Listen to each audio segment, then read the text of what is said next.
তুমি হয়তো অনেক দিন ধরে চেষ্টা করছো, ভিডিও বানাও, এডিট করো, আপলোড করো, তবু ভিউ আসে না, সাবস্ক্রাইবার বাড়ে না, মনটা ভেঙে যায়, তাই না? কখনো মনে হয় আমি কি ভুল করছি, এই পথটা আমার জন্য নয়।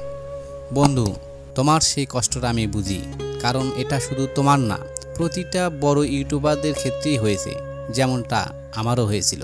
তুমি যাদের আজ বড় ইউটিউবার হিসেবে দেখো, তাদের শুরুতে কেউ চিনত না। তারা প্রথম 10টা 50টা ভিডিওতে খুব কম রেসপন্স পেয়েছে। তারা একাধিকবার ভেবেছে ছেড়ে দিবে, কিন্তু তারা থামেনি।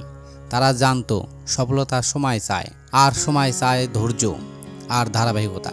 তুমি যদি আজও নতুন ভিডিও বানাও, নিজেকে একটু একটু করে ভালো করো, তবে নিশ্চিত থাকো তোমার সময় আসবেই। তোমার প্রথম ভিডিও খারাপ হতে পারে, তোমার 100তম ভিডিও এখনও অচেনা হতে পারে, কিন্তু 101তম ভিডিওটাই হয়তো তোমার জীবনের মোড় ঘুরিয়ে দিবে। তুমি শুধু চেষ্টা করে দাও, নিজেকে শেখাও, ভালোবাসো যা করো, আর প্রতিদিন একটু একটু করে নিজেকে ডেভেলপ করো।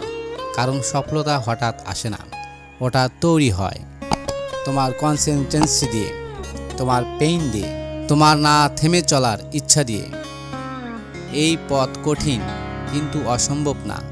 তুমি যদি নিজের উপর বিশ্বাস রাখো, নিজের ভেতরের আগুনটা জ্বালিয়ে রাখো, তবে একদিন তুমি সেই জায়গায় পৌঁছাবে যেখান থেকে তুমি আজকে নিজেকে দেখে বলবে, সেই দিনগুলোতেই আমি গড়ে উঠেছিলাম।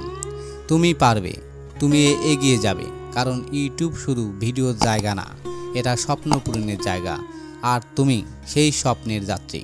তাই অলসতা না করিয়ে সামনের দিকে এগিয়ে যাও, কঠোর পরিশ্রম করো, একদিন না একদিন অবশ্যই সফল হবে। বন্ধুরা, ভিডিওটি কেমন লাগলো তা অবশ্যই কমেন্টস করে জানাবেন, এবং আমাদের এই ভিডিওটি যদি আপনাদের অনুপ্রেরণা দিয়ে থাকে, তাহলে চ্যানেলটি সাবস্ক্রাইব করে রাখবেন। ধন্যবাদ।